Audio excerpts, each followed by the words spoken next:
Welcome back. Let's do question 414. Sketched below is the graph of h of x. The asymptotes of h intersect at this point, which is this point here. 1, 2. The equation of an excess of symmetry of h is y is equal to x plus t. Determine the value of t. So we have to know the excess of symmetry for a hyperbolic function. There are two of them. There's one which casts the arms,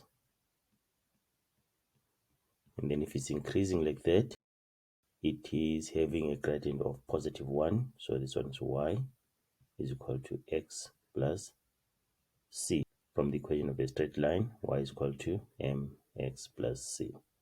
Okay, the gradient is 1, so that's why it is just x there.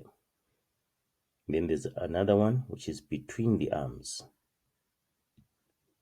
This one is a gradient of negative 1, so the equation is y is equal to negative x plus c.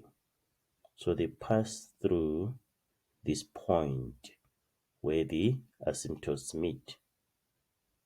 This point where the asymptotes meet, it is a point on the axis of symmetry.